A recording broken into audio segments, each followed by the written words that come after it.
Bismillahi walhamdulillah wassalatu wassalam ala asyrafil anbiya'i wal mursalin Sayyidina Muhammadin wa ala alihi wa sahbihi wa man tabi'ahum bi ihsanin ila yaumiddin. Wa ba'd, assalamualaikum warahmatullahi wabarakatuh. Ang papuri ay tanging kay Allah subhanahu wa ta'ala lamang na Panginoon at Diyos ng sanlibutan.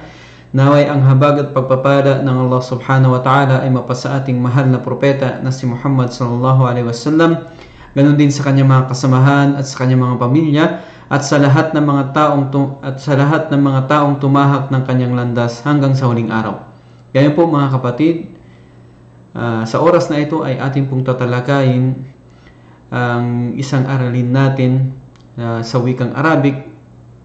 At nung nakaraang mga lectures po natin ay alam po natin na nakuha natin ang ism, yung pangalan, at yung mga uri nito. So base ito sa mga iba't ibang uri niya. Okay, so ngayon po ay kukunin po natin ang pangalawang uri ng salita sa wikang Arabic na kung saan ito po yung mga tinatawag nating al-fi'l o yung mga actions, verb na tinatawag. So ito po ay nangangahulugan ng pangyayari na ito ay mayroon siyang kalakip na oras o panahon. Okay, pangyayari siya na may kalakip na oras o panahon. Yun po ang ibig sabihin ng al-fi'l. Sa wikang Arabic, huwa ma yadullu ala hadathin muqtarinun. Okay? Huwa ma yadullu ala hadathin muqtarinin bizaman. Okay? Ito ay salita na nangangahulugan ng pangyayari. Okay? Na mayroon itong kasamang oras o panahon. So yan po ang ibig sabihin ng al-fi'l sa wikang Arabic. At ang al-fi'l mga kapatid ay mayroon po siyang tatlong uri. Okay, mayroon po siyang tatlong uri. So ito po yung una, al-madi. Yung ibig sabihin po ng al-madi ay yung nakalipas. Okay? Al-mudari naman yung pangalawa.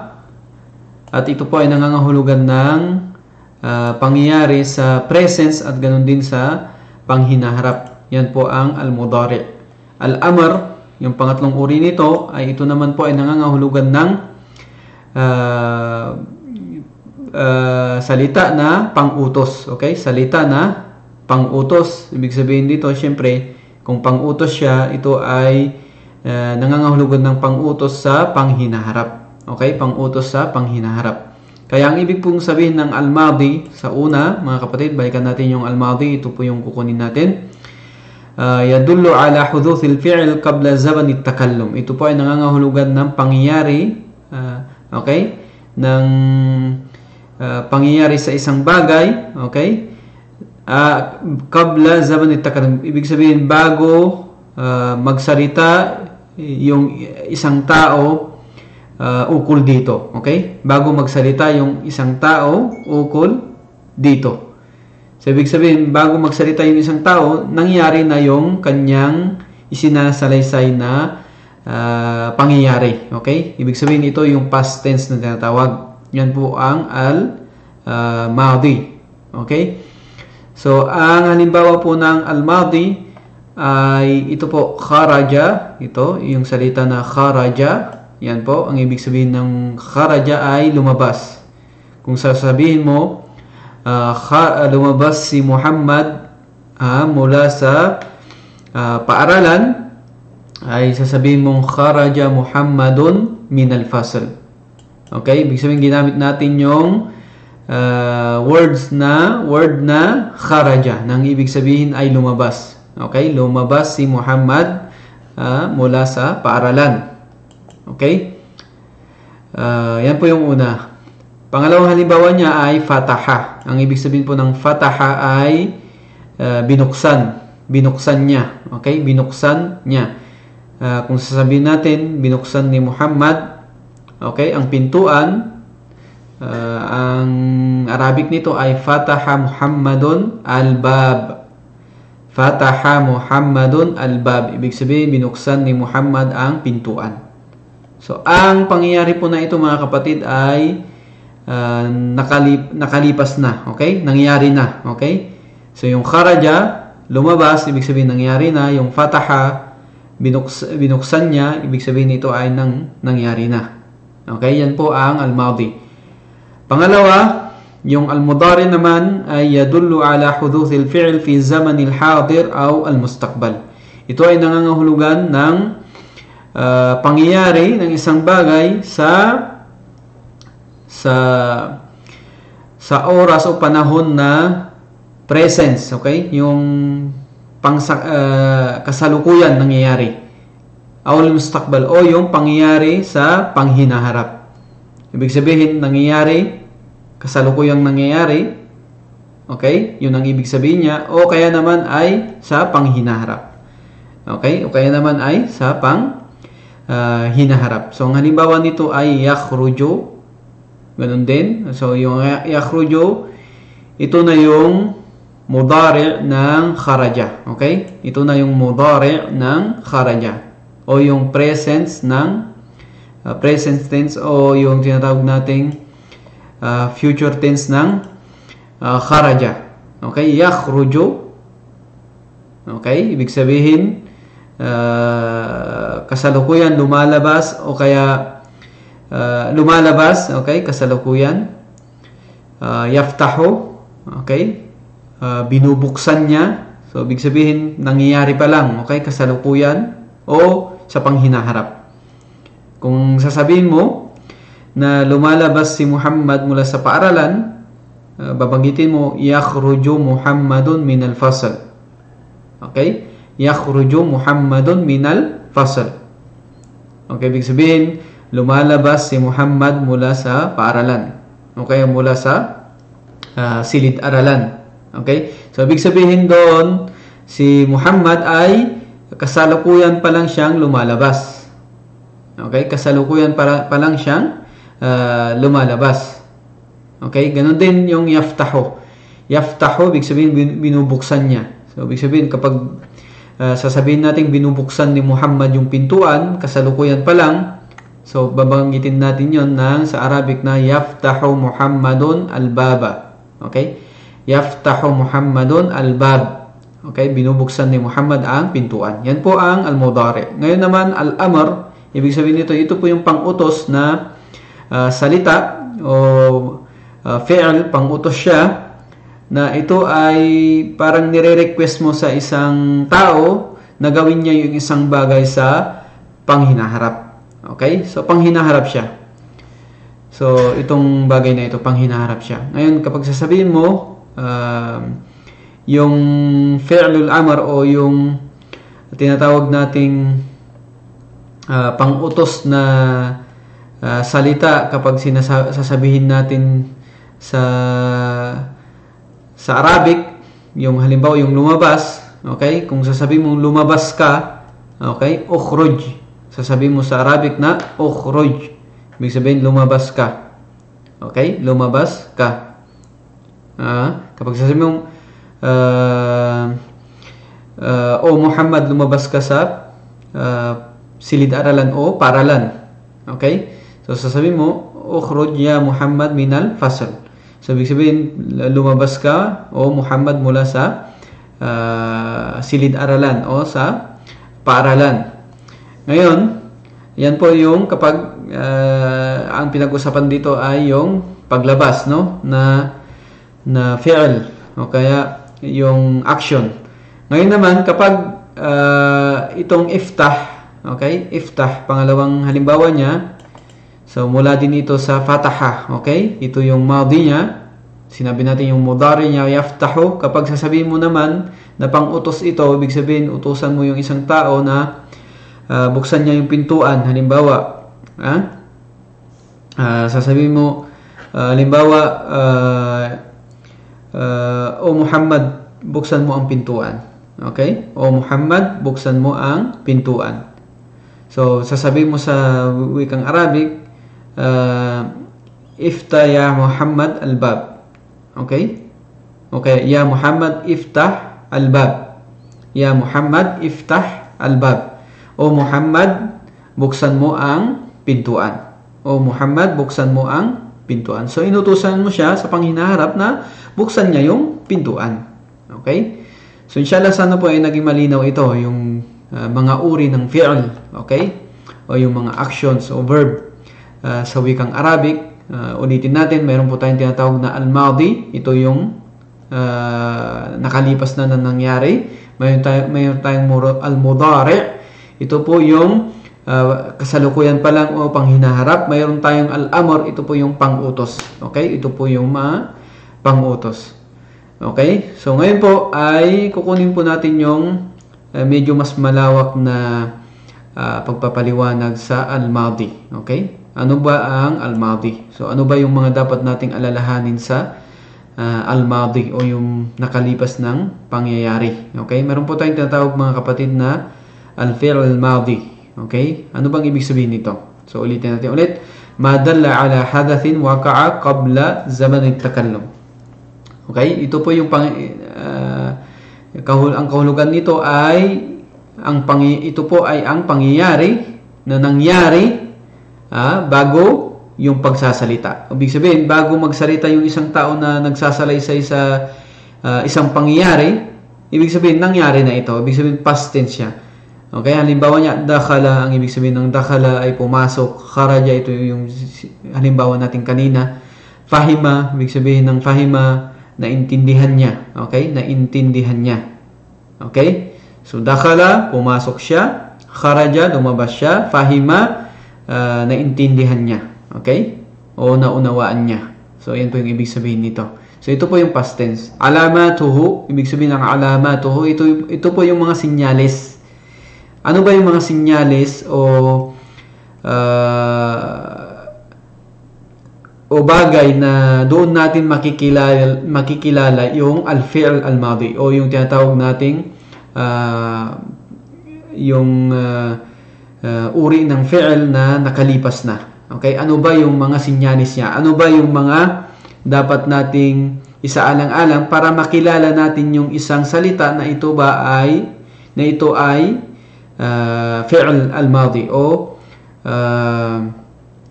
yung pangyayari na nakalipas na. Okay? So, una, ta'ut ta'nith as-sakina fi akhirih. Ta'ut ta'nith as-sakina fi akhirih. So, ito po mga kapatid, ang isang sinyales, unang sinyales niya, yung ta'ut ta'nith as-sakina fi akhirih. Ito po yung ta'ut ta'nith. Okay? Ito yung ta'ut ta'nith.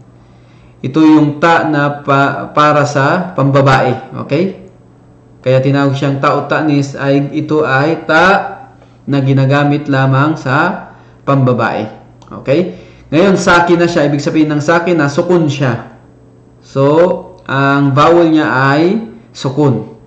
Okay? Ito po ay makikita natin sa huling salita. Okay? Sa huling salita ng fi'l. So, ito rin ay sinyalis na yung salita na ginagamit natin o yung fi'l na ginagamit natin ay madi siya.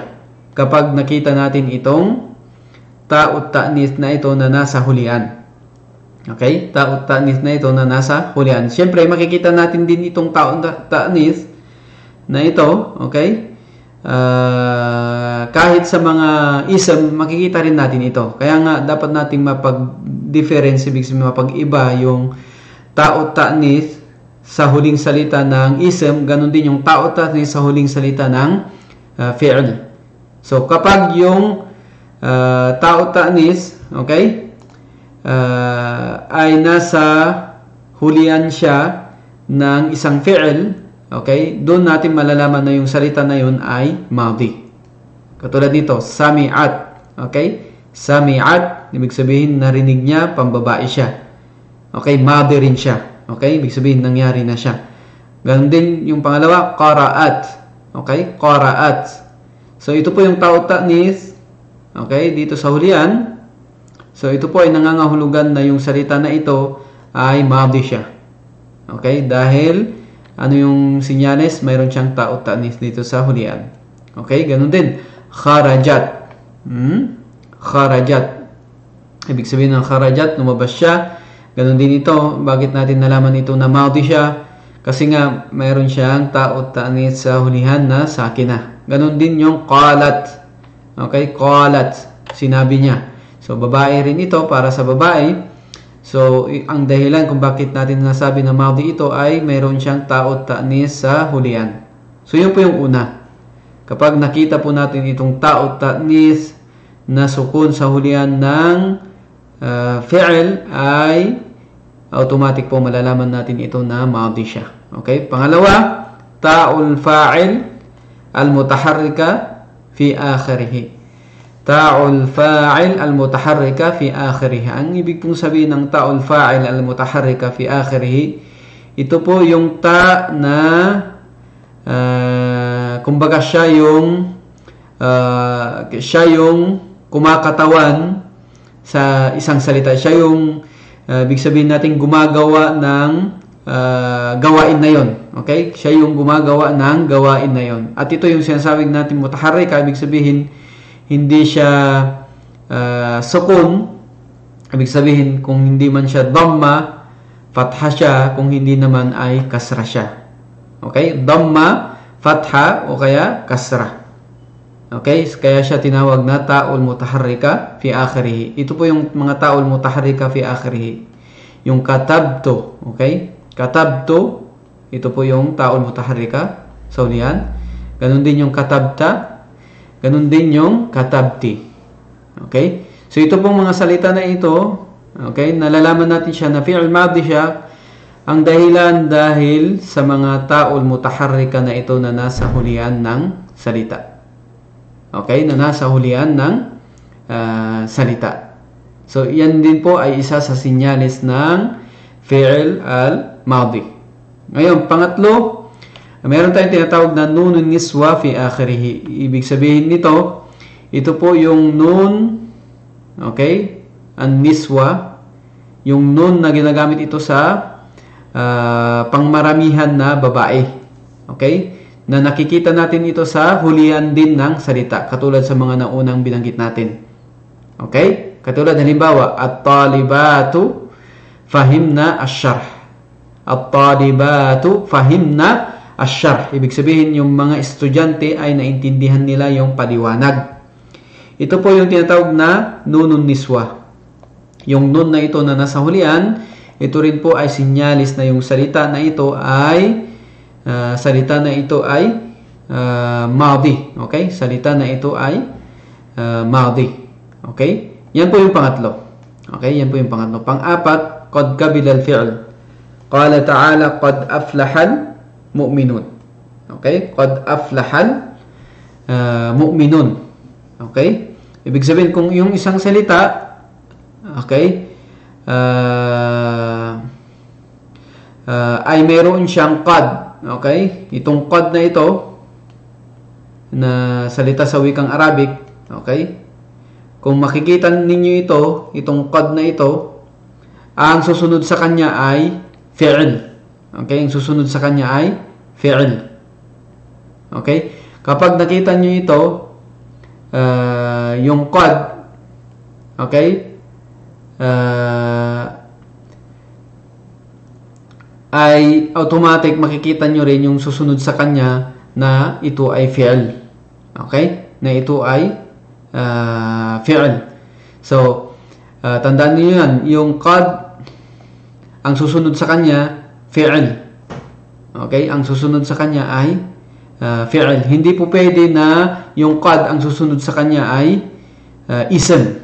Okay? Kaya kapag nakita ninyo ang qad sa salita ng wikang Arabic, okay, automatic makikita ninyo, malalaman ninyo yung susunod sa kanya ay fi'l. So ito rin po ay sinyalis na yung salita na ating binabanggit pagkatapos niya, okay, ay fi'l siya. Okay? Fi'l siya. So ito po yung halimbawa sa banal na Quran, qad aflahal mu'minun. Ibig sabihin, katunayan na yung mga mananampalataya, sila yung mga nagsiwagi. Sila yung mga nanalo. Okay? Sila yung mga nagsiwagi. Sila yung mga nagtagumpay. Okay? So, nabanggit dito yung qad, yung susunod sa kanya, sabi natin, ay fi'l. So, dyan po, nalalaman yung mga sinyalis. So ulitin natin, ang fi'l al-madhi, mayroon siyang mga sinyalis na dapat nating alalahanin, na dito natin malalaman na yung salita na ito ay madi siya. So una, ta'ud ta'nis sa sakina. Pangalawa, ta'ul fa'il, okay, al-mutaharrika. Pangatlo, nunun niswa. Pang-apat, yung salita na qad. So yan po mga kapatid, naway ito ay naging malinaw sa inyo. So ito lamang po ay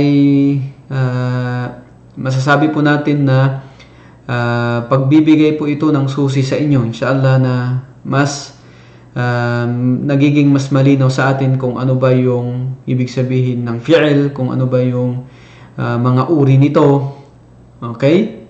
Kung ano ba yung mga sinyales na malalaman natin dito, kung yung salita ba ay madi o mudari o amr. So ito ay ano lang, nasa bungad pa lang tayo, no? Nasa bungad pa lang tayo. So naway mga kapatid, ito ay naging malinaw sa atin. So dagdagan nawa tayo ng Allah subhanahu wa ta'ala ng kaalaman sa Islam. Wa akhiru da'wana anil hamdulillahi rabbil alamin. Assalamu alaikum wa rahmatullahi wa barakatuh.